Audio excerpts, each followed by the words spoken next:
It's the wedding of the year, and everyone loves a royal wedding, right? A few lucky people have received an invite to attend, but for the rest of us, we will have to make do with watching the ceremony on the TV. It's the first royal wedding for 7 years and the nation is excited.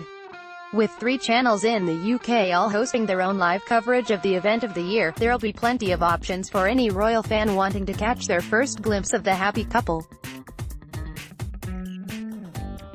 Here's how you can keep up with all the action of the royal wedding. If you're looking for a guide to how to watch the wedding abroad, our colleagues at The Mirror have one here. Prince Harry and Meghan Markle. Photo, PA, how to watch the royal wedding on TV. There'll be one official live stream from cameras placed inside the chapel, but scores of media outlets will be outside the church with their own presenters and angles to capture every moment.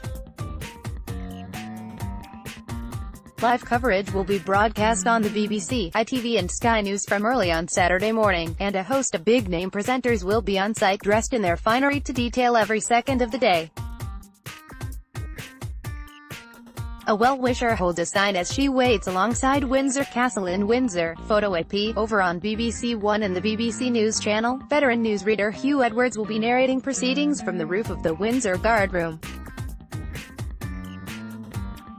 His colleagues Kirsty Young and Dermot O'Leary will join him from their viewpoint by Windsor Castle's moat, where they'll have a direct line of sight to Meghan and her dad Thomas Markle pulling up outside the chapel in their car.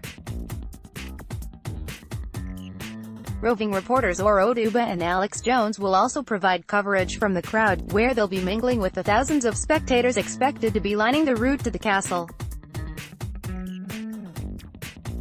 Camilla, the King Charles Spaniel, wears flags and decorations as she sits alongside Windsor Castle in Windsor. Photo AP, and Scarlett Moffat has bagged the role as royal correspondent for BBC Radio 1, which she said she was so proud and excited about.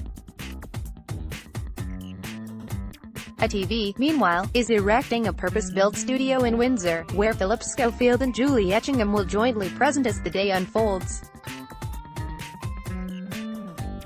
Its coverage begins at 9:25 a.m., replacing the usual Saturday morning programs, and will run straight through until 3 p.m. For viewers who just can't get enough of the royal nuptials, an hour-long royal wedding highlights special program will air on ITV3 later on in the day. Brides can now say yes to the designer dress, and Sky News will also be on site with its own cast of broadcasters and reporters, ensuring no angle is missed. If you'd rather watch the royal wedding while throwing a themed street party, the BBC is waiving the TV license for that one event, meaning you can set up your own screen at a gathering. However, you will need the license if you're watching the FA Cup final afterwards. That kicks off at 5:15 p.m. on BBC One.